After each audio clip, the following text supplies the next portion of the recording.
Hey guys, it me, and I figured that at the request slash suggestion of my favorite art student, Mia, shout out to Mia, I wanted to show you guys my studio, but it's kind of psych because it's empty. You'll see. Look at this. So this is actually where I used to work and show you guys all my art. Right about here. Can you picture it? And now it's all clean. This is the tour of my apartment in California, and well, guys, guess what? My next adventure? Australia. You guys gonna join me? I hope we'll have a lot more fun, and I'm gonna be doing a piece of art dedicated to it in this video, which will be recorded probably a week or two after I record this, so hang in there. Anyway, guys, I have been moving for the last week or so, trying to get all these shenanigans worked out. I've never really moved by myself before, believe it or not. 25 years old and have never really moved by myself. This is the first time for everything, right? I have a good friend out here who's helping me Tetris my way into my car with 3 years worth of art supplies and experiences. And anyway, guys, I hope you enjoy the video, whatever it happens to be. Okay, that's it for now. Till next time, guys. 3 weeks later. Hey guys, welcome back. So how did you like that messed up hair and that extremely exhausted, sweaty, moving Dale? I didn't like it. I loved the road trip that went with it after I got all that stress off of my back, but I was definitely stressed over that move for quite a while, so I'm glad it finally got done. So as I said in that prologue that you unfortunately had to witness, I am actually moving. I'm moving to Australia. From California to Australia. Huh. With that in mind, you're about to see the thing that I've been contemplating on drawing for the last 3 weeks during my extended hiatus, which is a kangaroo. It's a kangaroo that's going to have the Australian flag on the front bit of it and then the American flag on the back. Now, initially, I was going to use my typical ink and white gel pen combo that you've grown to know and hopefully love. But the same friend that actually helped me to Tetris my way into my car and also helped me with my road trip introduced me to this amazing Instagram artist who goes by Wild Wither. And I'm gonna put some of her art here. And she kind of inspired me to go back to stippling or pointillism. I haven't done that for ages, but because of her, I kind of wanted to try my hand at it. So this is probably not how you're supposed to do it technically, but isn't that the beauty of art? Just kind of figuring things out and learning new stuff. Now, there's bad news and good news with this drawing, right? So the good news is that I knew exactly what I wanted to draw because, after all, I was thinking about it for the last 3 weeks. The bad news is I was so preoccupied with knowing what I wanted to draw that, I failed to place it in the center of the page. So, off camera, I actually wound up erasing and redrawing my kangaroo a little bit closer to the center of the page, although it's still thoroughly off center. At least I got to fit the tail in there though. So, like I originally said, this kangaroo has the front half containing the Australian flag and the hind half containing the American flag. I know neither of these flags are perfectly done, and that's because I was kind of also trying to conform the shape of the cloth to the kangaroo's body. If it sounds easy, it's not quite as easy as it sounds. For the technique for this, I once again took inspiration from Wild Wither. I lined the outside of the kangaroo and then some of the minor musculature and stuff, but then all of the definition comes from conglomerations of dots, and those dots took a while.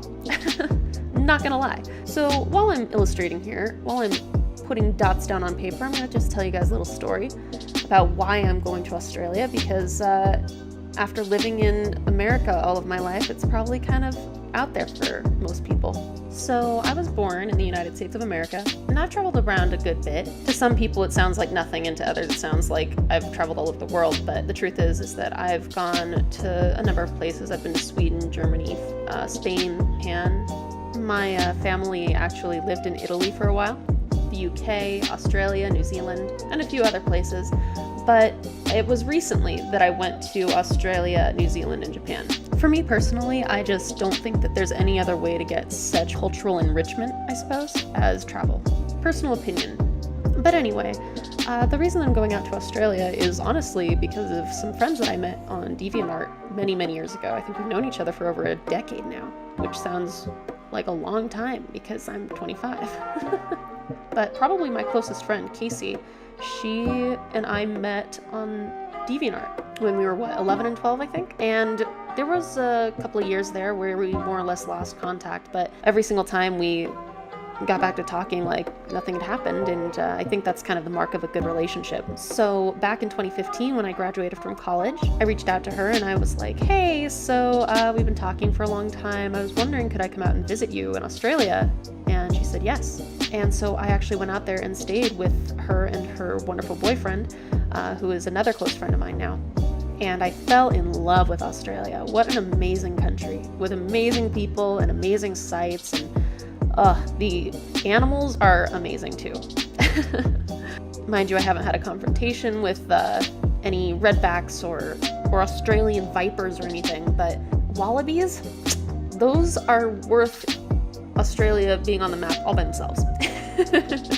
I was in Australia for about 3 weeks, but it didn't feel like nearly enough time for me, and so my goal was to eventually come back sooner rather than later.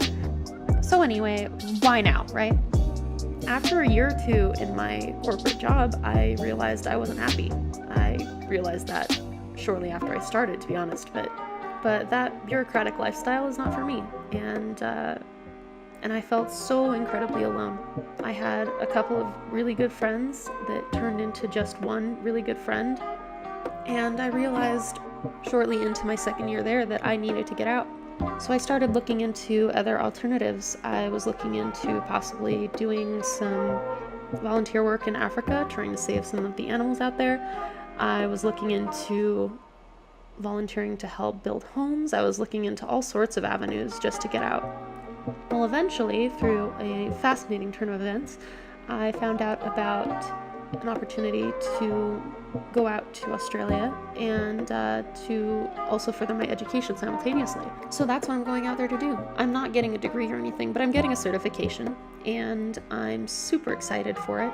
But mostly I'm just really excited to explore a new portion of my life where I no longer feel like I'm at a standstill. I think that the most dangerous thing that you can do is be complacent and not alter your surroundings and not challenge yourself with the unknown. And I'm just one of those people that gets legitimately depressed when I am left without any form of change or improvement or possibility to grow.